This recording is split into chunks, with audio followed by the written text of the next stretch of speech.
हवा न पत्ता हिलता है, बिन लड़े न हिस्सा मिलता है। इसलिए आप तैयार होइए और लड़ने की तैयारी करिए। आप हमारे मोदी जी बड़ी बड़ी बातें करते हैं, एक देश एक चुनाव, एक देश एक टैक्स। हम लोग कहते हैं कि एक दुनिया और एक टैक्स की बात। आज दुनिया के तमाम देश अपने अधिकारियों से, IAS-PCS अधिकारियों से भी ज्यादा वेतन सफाई कर्मचारियों को देता। आज जिस समय आपका ये सम्मेलन हो रहा है, इसकी तारीख पूर्व में हम लोगों ने 20 फरवरी तय की थी, लेकिन हमारे शहर को तमाम देश के लोगों ने इस तरह घेर रखा था कि हमारा 20 तारीख का सम्मेलन नहीं संभव हो पाया। प्रशासन कई बार बात किया कि आप लोग सम्मेलन टाल दीजिए, हम आपके सम्मेलन में सहयोग करेंगे।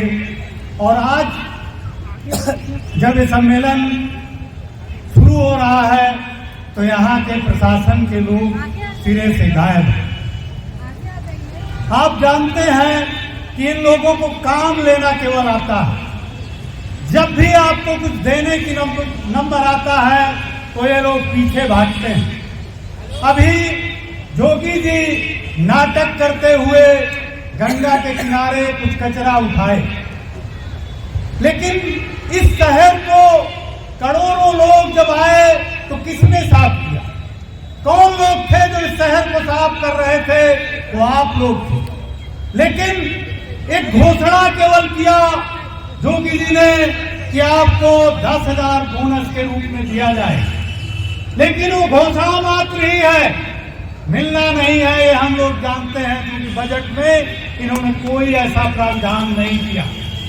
उसको अगर लेना है तो आपको इनकी डपोर संख्या घोषणाओं को लेने के लिए आपको अपनी ताकत बनानी होगी, और वो ताकत आपके अंदर है। आपने मेला के पहले यहाँ के प्रशासन को झुकाया 3 दिन का धरना देकर। जो प्रशासन बात नहीं कर रहा था, आप सिविल लाइन के अंदर अपना जुलूस लेके गए, इनके छक्के छूट गए और इन्होंने आपके नेताओं से बात की और आपको वर्दी से लेकर कई चीजें मिली। तो इसलिए इस सम्मेलन से केवल ये मत समझिए ये सम्मेलन से करने से ये कुछ आपको देने जा रहे हैं। इसके लिए आपको एक बड़ी तैयारी के साथ इनसे जूझना होगा, लड़ना होगा और इनको बताना होगा कि सफाई कर्मचारी वो उस तरह का नहीं है जिस तरह का तुम सोचते हो कि वो घरों में बैठ जाएगा। आपसे लड़के जिस तरह से मेला के पहले आपने वर्दी लिया है और प्रशासन को देना पड़ा, तो 10,000 का बोनस भी आप लेंगे। इस सम्मेलन से तय करके आपको जाना है। होली के पहले डेट बलराम जी बताएंगे। हम लोगों ने बात की है कि होली के पहले एक बड़ा प्रदर्शन, एक बड़ा घेराव इस नगर निगम का करना है।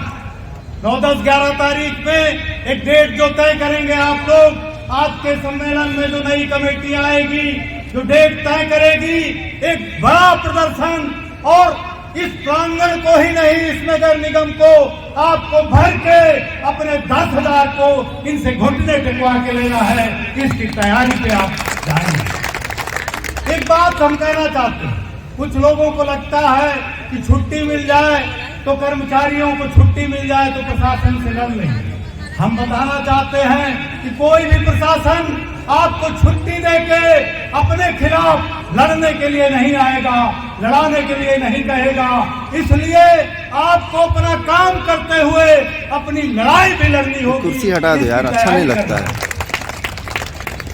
अभी हमारी बहन रेखा जी बोल रही थी कि एक तूने उनके सवालों को भी 10 तारीख को इसी फरवरी के महीने में यहाँ मेला चल रहा था, नहीं जा पाए इलाहाबाद के लोग मेले के चक्कर में, लेकिन 10 तारीख को लखनऊ की सड़कों में आशा बहनों ने मार्च किया और इनका पुराना बकाया 50,000 का देने को प्रशासन तैयार हुआ लखनऊ।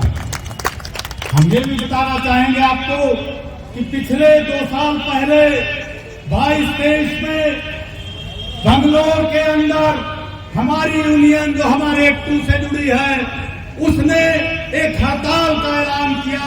और वो हड़ताल किस सवाल पे हुई जानते हैं आप? आउटसोर्सिंग और ठेका प्रथा नहीं चलेगी। और वहां 12 दिन लोग हड़ताल पे रहे। उस हड़ताल ने एक निर्णायक लड़ाई लड़ी। बंगलोर की सड़कों को इस लाल झंडे से वहां के सफाई मजदूरों ने लाल किया। और वहां भाजपा की उस समय सरकार थी, उसको घुटने टेकने पड़े और सारे कर्मचारियों को परमानेंट का आदेश दिया। उस लड़ाई की तैयारी के लिए भी हम लोग बलराम भाई और संतोष जी के नेतृत्व में एक प्रदेश स्तर की यूनियन बना रहे हैं, जिसका हमने नाम रखा है Uttar Pradesh municipal workers union. क्योंकि परमानेंट की लड़ाई केवल इलाहाबाद के लेवल पर नहीं लड़ी जा सकती। इस लड़ाई को लड़ने के लिए आपको पूरे प्रदेश के जो 75 जिले हैं, जो टाउन एरिया, नगर पालिका, नगर निगम है, उन सारी जगहों के सफाई कर्मचारियों को एकत्र करना होगा और उनकी लड़ाई को इस लेवल पर लड़ना होगा कि हम आउटसोर्सिंग और ठेकेदारी नहीं चलने देंगे। हमें परमानेंट नौकरी चाहिए। पिछले मेला में 19 के मोदी जी आए थे। 5 सफाई कर्मचारियों का उन्होंने पैर धुला और कहा कि हमने सफाई कर्मचारियों की इज्जत अफजाई की है, उनको सम्मान दिया है। उस मेले के बाद भी तमाम लोगों का वेतन नहीं मिला था। और हम लोगों ने कहा था कि मोदी जी, पैर धुलने से सम्मान नहीं होता, पेट तुम नहीं चलने दोगे, पेट में लात मारोगे और पैर धुलोगे तो इससे काम नहीं चलेगा। तुम्हें सफाई कर्मचारियों के वेतन बढ़ाने होंगे, उनको पैसा देना होगा, तभी उनका इज्जत और सम्मान बढ़ेगा। इसके बिना कोई इज्जत और सम्मान नहीं मिलता।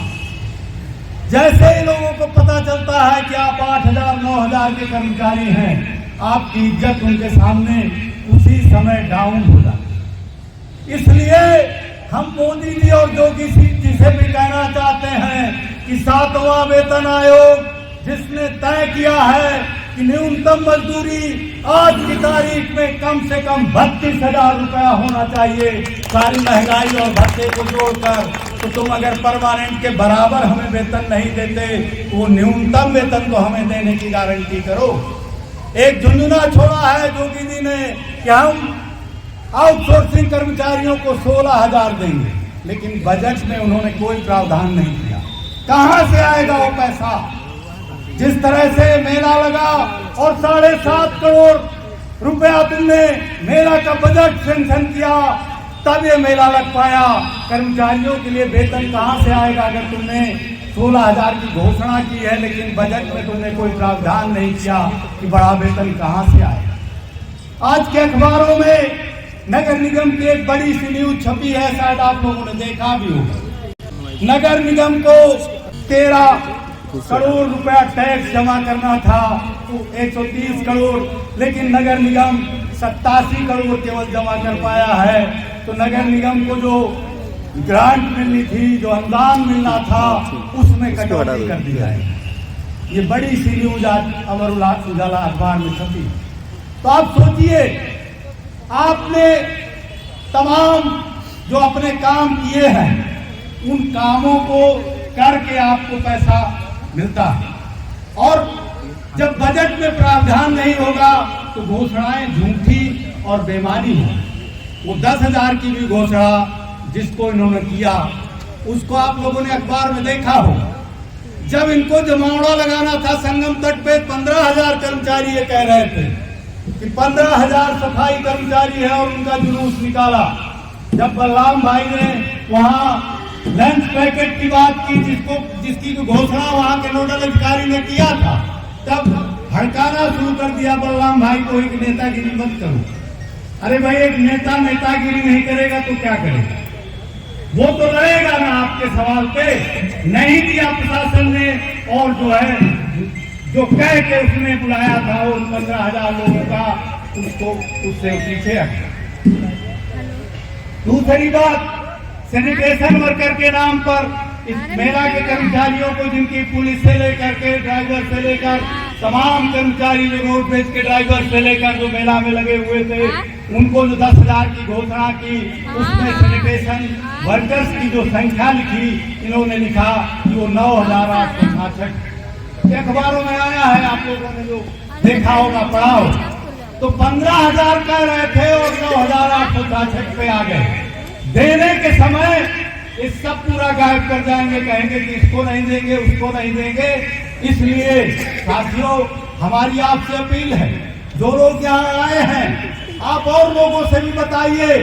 बलराम जी साहब बता रहे हैं कि 13 तारीख को यहाँ धरना दिया जाए, तो उस धरने में इस सवाल को उठाने के लिए आइए कि हम तुम्हारे टेटुआ में उंगली डाल के ले लेंगे अपना फैसला। इस तैयारी के साथ अब तमाम काम बड़ी मेहनत से करते हैं। कोरोना काल में 19 महीने सारे लोग अपने घरों में दुबके हुए थे। हमारी आशा बहनें, हमारी सफाई कर्मचारी, हमारे स्वास्थ्य विभाग के कर्मचारी लगातार ड्यूटी में थे, बिना कोरोना से डरे हुए उन्होंने ड्यूटी की। यहाँ के प्रशासन और लखनऊ और दिल्ली के शासन ने कहा था कि हम कर्मचारियों को प्रतिदिन के हिसाब से उनको कम से कम वेतन के बराबर, 1 महीने के वेतन के बराबर और वेतन देंगे। वो 19 महीने का वेतन ये लोग घोंट गए, खा गए, किसी को नहीं दिया। और इसलिए नहीं दिया कि आप इनसे 2-2 हाथ करने को तैयार नहीं है।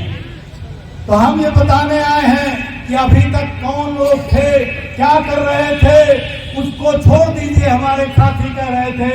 लेकिन एक बात हम जरूर कहना चाहेंगे, लड़ने के लिए यूनियन की जरूरत होती है, और लड़ने वाली यूनियन के साथ आप खड़े होंगे तो निश्चित रूप से आप अपना अधिकार पाएंगे, अपना हक पाएंगे और लड़के उन चीजों को आप वसूल पाएंगे। आज बलराम भाई और संतोष भाई के नेतृत्व में आपने एक लड़ाई शुरू की है। मेला के पहले जो एक जीत हासिल की है, तो मेला के बाद भी आपको एक जीत हासिल करने की तैयारी की तरफ बढ़ना होगा। ये न्योता भी हम आपको देने आए। एक नारा हम लोग लगाते हैं, बिन हवा न पत्ता हिलता है, बिन लड़े न हिस्सा मिलता है। इस नारे को चरितार्थ करने के लिए आपको नगर निगम के प्रांगण में 13 तारीख को आना होगा, और इसकी तैयारी के साथ ही आप अपने घर जाइए कि हमको 13 को लौट के यहाँ के नगर आयुक्त को, यहाँ के महापौर को मजबूर करना है कि जो 10,000 की घोषणा हुई है वो हम लेके रहेंगे, हर हाल में लेंगे।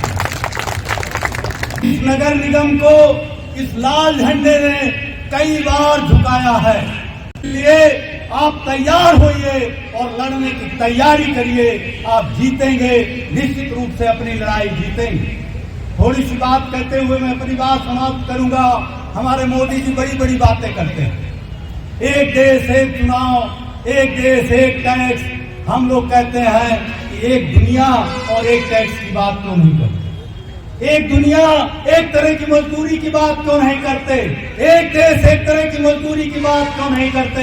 सेंट्रल का आदमी दूसरी पे पैसा पाएगा इसी शहर में, और स्टेट का दूसरा पाएगा, और नगर निगम का कर्मचारी दूसरा वेतन पाएगा। ये सौतेलापन कब दूर होगा। आज दुनिया के तमाम देश अपने अधिकारियों से, IAS अधिकारियों से भी ज्यादा वेतन सफाई कर्मचारियों को देता है। ऑस्ट्रेलिया $1 लाख देता है, नीदरलैंड आपका $86,000 देता है, और हमारा हिंदुस्तान के सफाई कर्मचारियों को घोषित वेतन 12,000 और हाथ में 8,000 आता है। ये कौन सा विधान है बताइए। न्यूनतम वेतन की घोषणा कुछ करेंगे, हाथ में देने की नौबत आएगी तो आप कुछ देंगे, और लोगों को डराएंगे, धमकाएंगे कि बोलोगे तो तुमसे ये भी छीन लिया जाएगा। हम कहना चाहते हैं कि आप यूनियन में अपनी संगठित हो रहे हैं, लड़ना सीखिए, इनसे छीनना सीखिए। ये नौकरी आपकी क्या छीनेंगे, हम तुमको बैठना तुम भर कर देंगे अगर तुम हमारी नौकरी की बात करोगे, छीनने की बात।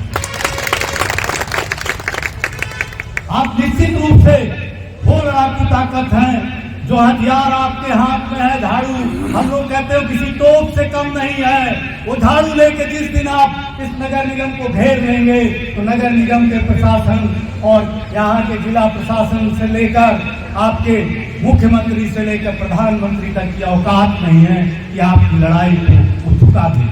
इसलिए तैयार होइए, लड़ने की तैयारी करिए और इस बात की तैयारी करिए कि अगर दुनिया में सफाई कर्मचारियों को सबसे ज्यादा वेतन मिलता है तो हमारे देश में भी सफाई कर्मचारियों को सबसे ज्यादा वेतन मिलेगा। और इसकी तैयारी करिए। हम लोग पूरे देश के सफाई मजदूरों को संगठित कर रहे हैं, उत्तर प्रदेश के पूरे सफाई मजदूरों को संगठित कर रहे हैं, कर्नाटक के सफाई मजदूरों ने जीत हासिल की है, उत्तर प्रदेश के लोग भी जीतेंगे। इसकी तैयारी के साथ जुटिए और लड़ाई से लड़ने की तैयारी करिए। इसी आह्वान के साथ मैं आपके सफल सम्मेलन की बधाई देता हूँ और अपनी बात समाप्त करता हूँ। इंकलाब जिंदाबाद, जिंदाबाद जिंदाबाद, लड़ेंगे जीतेंगे, जीतेंगे।